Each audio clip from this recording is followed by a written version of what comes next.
De volta ao nosso curso preparatório para a primeira fase do exame da ordem. Meu nome é Pedro Demore, já tivemos a nossa aula número 1 e agora vamos dar continuidade e tratar sobre outros temas que podem cair aí na primeira fase do exame da ordem. Eu já vou diminuir a minha imagem e já vamos dar início à nossa aula número 2. Bom, vamos lá.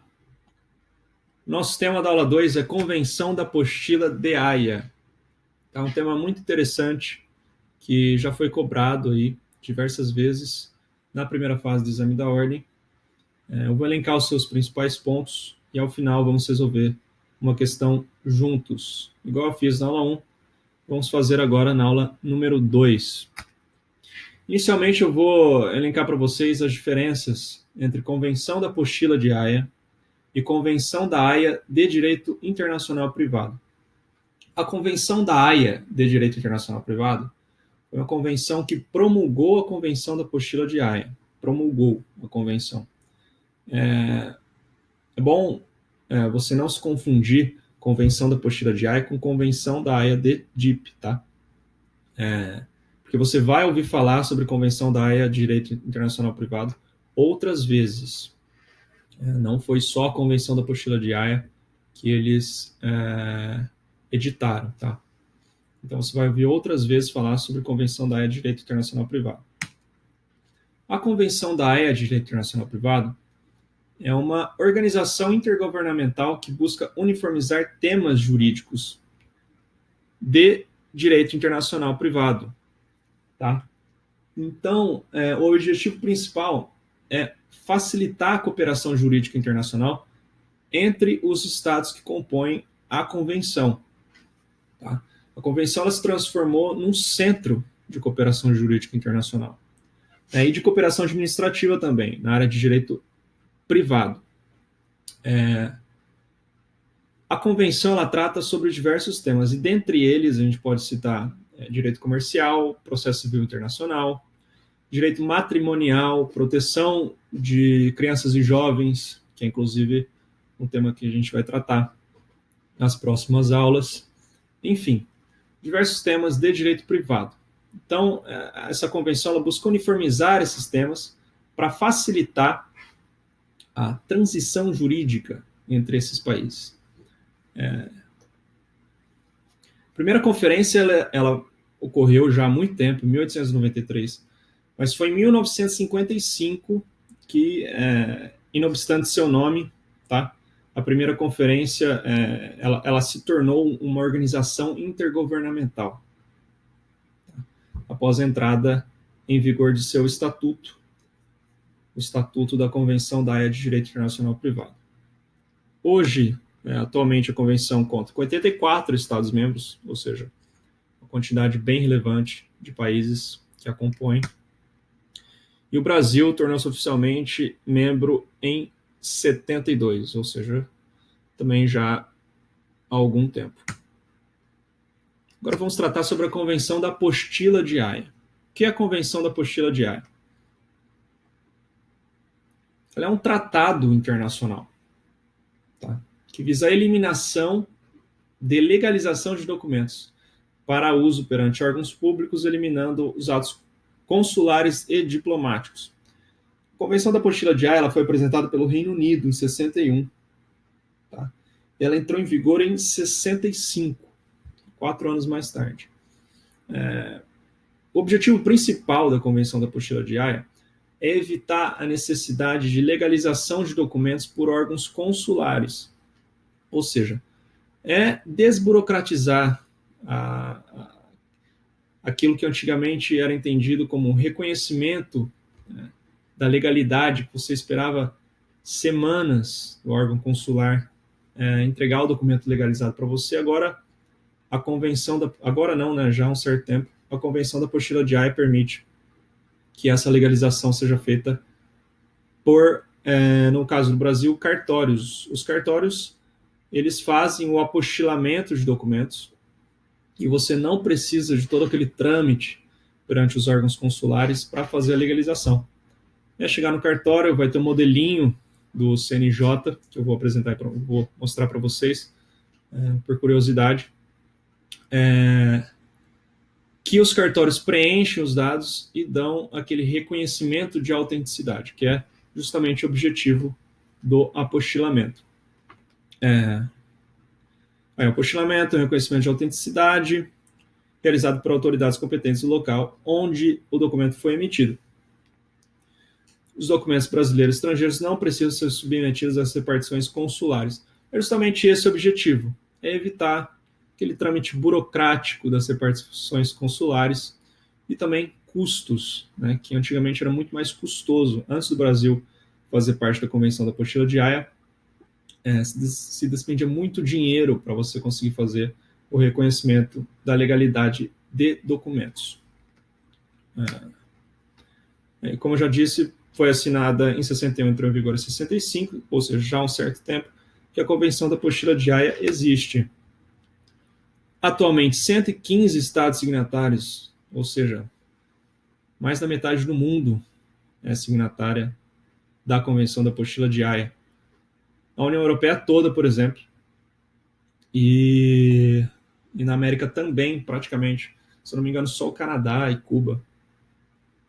Enfim. São muitos os países que compõem. Logicamente, você vai decorar quais países compõem e quais não. Mas é interessante saber que os países ocidentais, principalmente, eles são a grande maioria adota a Convenção da Apostila de Haia. O Brasil aprovou a convenção em julho de 2015, ou seja, apesar da convenção ter entrado em vigor em 65, o Brasil só aprovou em 2015 e promulgou em janeiro de 2016. Ou seja, pouquíssimo tempo o Brasil adotou, mas antes tarde do que nunca, né? Decreto 8660/2016, caso queiram, podem pesquisar o número do decreto e ler a convenção na íntegra, é interessante, mas acredito não ser necessário, beleza? Os exemplos mais comuns de documentos que podem ser apostilados pela Convenção da Apostila de Haia, vamos numerá-los. Certidões de atos de registro civil, nascimento, certidão de nascimento, casamento, óbito, isso principalmente para imigração, né? Para imigração, eles sempre pedem esses documentos para fazer cidadania, etc. Dupla cidadania, no caso. Certidões de atos notariais, procuração pública, escritura pública, testamento, documentos emitidos por escolas e universidades. Isso aqui é muito importante, principalmente para quem vai estudar no exterior, né? Vai fazer um mestrado no exterior, você pega o seu diploma da sua universidade daqui, faz o apostilamento e leva até o país que também precisa ser signatário da Convenção da Apostila de Haia. Você verifica a lista de países e não precisa aí passar por repartições consulares para fazer a legalização desse documento, a autenticidade aquela certidão que autentica a veracidade do documento, que diz que o documento é verdadeiro. Você não precisa fazer por repartições consulares, mas em qualquer cartório do Brasil, pela apostila, pelo apostilamento. Também documentos particulares, procurações e declarações, por exemplo. Deixei aí o link para vocês, caso vocês queiram acessar a lista de documentos. Eu vou deixar esse slide também aí embaixo para vocês acessarem e facilitar aí a vida de vocês, beleza? Esse é o apostilamento, tá? Esse é o documento que vai em frente ao documento que você quer legalizar. Vai vir esse apostilamento com todas as especificações, tipo de documento, no caso esse aqui era uma certidão de nascimento, data de certificação, enfim. Tem até um QR Code aqui, caso a pessoa que vai receber o seu documento queira atestar realmente a veracidade do documento. Então vamos para a resolução da questão. Bom, vamos lá. Vou tomar uma água aqui.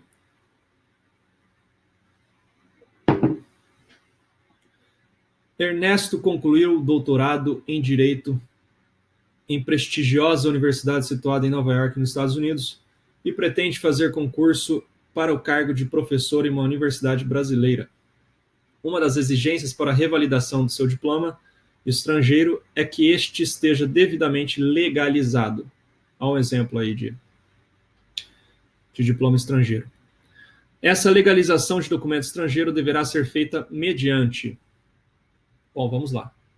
O apostilamento pela Convenção da Apostila de Haia, da qual Brasil e Estados Unidos fazem parte. Bom, nos parece ser a alternativa correta já a primeira, mas vamos analisar as outras. A consularização no consulado brasileiro em Nova York. Bom, a gente não sabe se os Estados Unidos faz parte, a princípio a gente não sabe se os Estados Unidos faz parte da Convenção da Apostila de Haia, mas um dos propósitos da convenção é a legalização do documento sem precisar das repartições consulares, ou seja, essa não é uma alternativa caso seja aplicada a Convenção da Apostila de Haia, tá? Então vamos lá. A notarização em consulado norte-americano no Brasil. Bom, também não, né? Não é esse o propósito da Convenção Nacional da Apostila, justamente o contrário. Ou apostilamento pela Convenção da Apostila de Haia no consulado brasileiro, também não, porque o apostilamento é feito em qualquer cartório do Brasil, né, e não em consulados. Então, nos parece que a alternativa A é a correta. E justamente a alternativa A é a correta.